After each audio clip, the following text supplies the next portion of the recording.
Hello students, आज की class में हम लोग कुछ वेरी शॉर्ट आंसर क्वेश्चन देखने वाले हैं। क्वेश्चन नंबर फर्स्ट कह रहा है what is the degree of a polynomial. Polynomial का डिग्री क्या होता है? तो जो मैक्सिमम पावर होता है लिख सकते हैं maximum power of the variable in a polynomial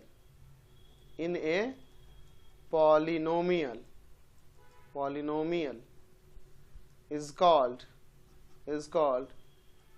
degree of a polynomial। ठीक है, डिग्री आपका क्या होता है? तो मैक्सिमम पावर जो होता है वेरिएबल का किसी पॉलिनोमियल में, वो उसका डिग्री होता है। नेक्स्ट क्वेश्चन देखिए, what is the degree of a linear polynomial. तो लीनियर पॉलिनोमियल का डिग्री क्या होता है?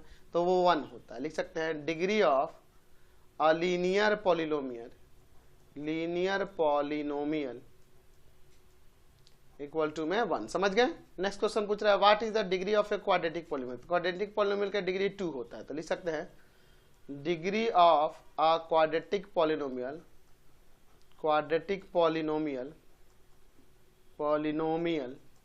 इक्वल टू में 2। समझ गए? क्वेश्चन नंबर 4 देखिए, व्हाट इज मोनोमियल। मोनोमियल वैसा पॉलिनोमियल जिसमें कितने टर्म हो? 1 टर्म हो। तो लिख सकते हैं a polynomial having only one term is called a monomial। ठीक है, एग्जाम्पल भी चाहे तो लिख सकते हैं, जैसे 2x हो गया, 5 हो गया, 3/2y हो गया, ये सब हो जाएगा मोनोमियल। नेक्स्ट कह रहा है व्हाट इज बाइनोमियल। बाइनोमियल में जिसमें तो 2 टर्म हो ऐसा पॉलिनोमियल। लिख सकते हैं polynomial having 2 terms is called a binomial। समझ गए? जैसे 2 टर्म वाले एग्जांपल हो जाएगा 2x + 3 ले लिए, 5x² प्लस का 7 ले लिए। ये सब कितने हैं? 2 टर्म है, इसलिए इसे बाइनोमियल कहेंगे। नेक्स्ट देखते हैं 6 में कह रहा है डिफाइन ट्राइनोमियल। ट्राइनोमियल क्या होता है? तो ये पॉलिनोमियल जिसमें कितने टर्म हो? 3 टर्म हो। ये polynomial having 3 terms is called a trinomial. उसे हम ट्राइनोमियल कहेंगे। जैसे एग्जांपल के लिए 2x² प्लस -5x + 7 ऐसे ले लिए, 3 टर्म है ना। अब लिख देते हैं 7x³ प्लस का 2x का पावर 5 + 9, ये भी 3 टर्म, इसलिए ट्राइनोमियल कहेंगे। क्वेश्चन नंबर 7 देखिए, find the value of this. दिया है 249 का स्क्वायर - 248 का स्क्वायर। हम लोग आइडेंटिटी पढ़े हैं कि a² - b² इक्वल होता है a - b और इंटू में a + b। यही अप्लाई कर दो तो हो जाएगा यहाँ पे 249 - 248 और इंटू में 249 प्लस का 248। तो ये सब्ट्रैक्ट होगा 1 आ जाएगा, और यहाँ पे ये दोनों ऐड हो जाएगा। तो ऐड होगा तो यहाँ पर आ जाएगा ये आपका 497। तो दोनों का प्रोडक्ट 1 और इसका, तो 497 ही आ जाएगा। यही आपका आंसर हो जाएगा। क्वेश्चन नंबर 8 देखिए, फाइंड ए इफ क्या कह रहा है कि 64x² माइनस का a इक्वल है 8x प्लस का 1/2 और इंटू में 8x - 1/2।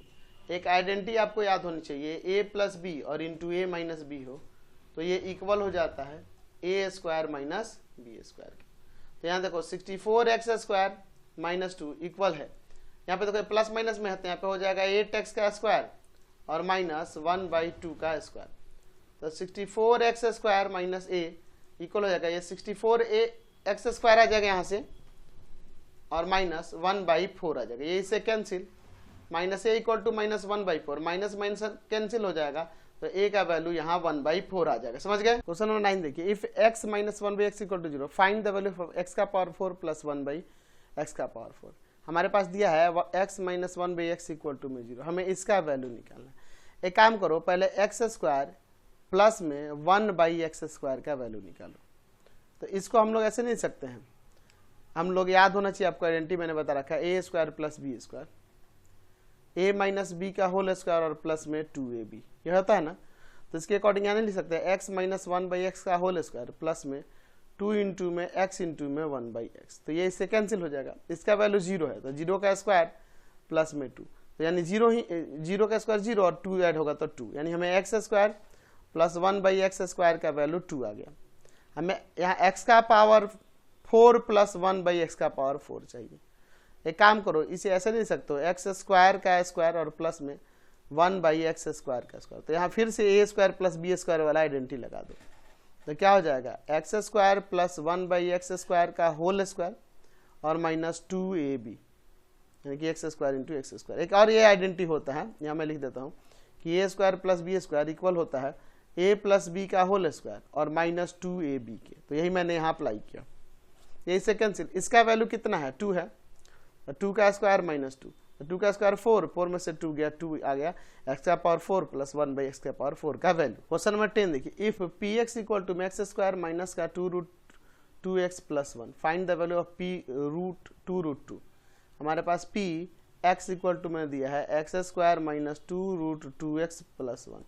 हमें यहाँ पे x की जगह क्या पुट करना होगा, पुट कर देना होगा 2√2, तभी ना p 2√2 का वैल्यू आएगा, p 2√2, तो आ जाएगा 2√2 का स्क्वायर माइनस 2√2 और इंटू में 2√2 और प्लस 1, तो यहाँ 2√2 का स्क्वायर क्या होगा, तो 2 का स्क्वायर 4 और √2 का स्क्वायर 2, तो 4 2 जा 8 हो जाएगा, माइनस यहाँ 2 2 जा 4 और √2 में √2 से 2, तो ये 4 2 जा ये भी 8 हो जाएगा और प्लस 1, 8 से 8 कैंसिल, आपका वैल्यू आ गया 1, तो p 2√2 का वैल्यू आ गया 1। नेक्स्ट क्वेश्चन देखिए 11 नंबर, if x/y plus y/x equal to -1 और कह रहा है x y not equal to 0 है, then find the value of x³ minus y³ हमारे पास दिया है x/y plus y/x equal to -1, यहाँ एलसीएम ले लें क्या x/y, इसमें डिवाइड करेंगे तो y वाला टर्म कट जाएगा, x जाके ऊपर मल्टीप्लाई करेगा x² प्लस इसमें से डिवाइड करेंगे x कैंसिल हो जाएगा, y जाके y में मल्टीप्लाई करेगा तो y² इक्वल टू -1, तो आ जाएगा x² plus y² equal to ये जाके उधर मल्टीप्लाई करेगा तो माइनस ऑफ xy। हम लोग यहाँ लिख सकते हैं x², ये माइनस का xy है, इधर आके प्लस का xy और प्लस में y² इक्वल टू में 0। हमें वैल्यू निकालना है x³ माइनस y³ का, तो ये इसका आइडेंटिटी हम लोग जानते हैं, x माइनस y इंटू में x² प्लस का xy प्लस का y², इसका आइडेंटिटी होता है। अब देखिए हमें x³ माइनस y³ का वैल्यू चाहिए, तो x माइनस वाई और इसका वैल्यू अभी हम लोग ऊपर निकाले हैं 0 के इक्वल है, तो 0 में मल्टीप्लाई होगा तो 0, देयरफॉर x³ माइनस y³ का वैल्यू क्या आ गया, यहाँ से 0 आ गया। क्वेश्चन नंबर 12 देखिए, if x plus 1 is a factor of polynomial this then find the value of k। हमारे पास क्या कह रहा है कि x plus 1 is a factor of polynomial 2x² plus का kx। जब इसका फैक्टर है यानी कि x equal to -1 is a 0, ये 0 होगा पॉलिनोमियल का ऑफ 2x² प्लस kx का, तो यह जब 0 होगा तो पॉलिनोमियल में रखने पर उसका वैल्यू किसके इक्वल हो जाएगा, 0 के, तो 2 - 1 का square plus k into -1 equal to में 0, तो 2 इंटू 1 और माइनस का k इक्वल टू में 0, यानी ये 2 हो जाएगा इक्वल टू में k, तो k का वैल्यू यहाँ से 2 आ। नेक्स्ट देखिए कह रहा है कि if a plus b plus c equal to 0 then find the value of this. अच्छा हमारे पास a plus b plus c equal to में 0 है, तो बताओ तो यहाँ से a प्लस b किसके इक्वल हो जाएगा, -c। अच्छा और b प्लस c किसके इक्वल हो जाएगा, -a, और c प्लस a किसके इक्वल हो जाएगा, माइनस ऑफ b के। यही ना होगा, एक एक करके सबको उधर भेजेंगे, तो हमें वैल्यू निकालना है a plus b into B plus C और इंटू में c प्लस a का, तो a plus b minus of c के इक्वल है into B plus C minus of a के और c plus a minus of b के, 3 को मल्टीप्लाई करेंगे तो माइनस में a b c आ जाएगा, यही आपका आंसर हो। नेक्स्ट क्वेश्चन कह रहा है find the zero of the polynomial px equal to 3x plus का 7। पॉलिनोमियल का जीरो निकालना है तो इसलिए पॉलिनोमियल का वैल्यू 0 के इक्वल कर दीजिए। यहाँ 3x प्लस 7 इक्वल टू 0, यानी कि 3x इक्वल टू में माइनस ऑफ 7 और x इक्वल टू में -7/3, यही आपका 0 हो गया। क्वेश्चन नंबर 15 कह रहा है कि if px equal to 2x plus 5 then find the value of px plus p minus x। हमें px और प्लस में p माइनस x का वैल्यू चाहिए, तो px का वैल्यू 2x प्लस 5 है और प्लस में p माइनस x का वैल्यू, तो यहाँ x की जगह माइनस x रख देंगे। हमारे पास px के इक्वल टू 2x प्लस 5 है, तो p माइनस x क्या होगा, x की जगह माइनस x रख देंगे, ठीक है। तो हो जाएगा यहाँ 2x प्लस 5 माइनस 2x और प्लस का 5, 2x कैंसिल हो जाएगा, तो 5 और 5 क्या आ जाएगा, 10 इसका वैल्यू आ जाएगा।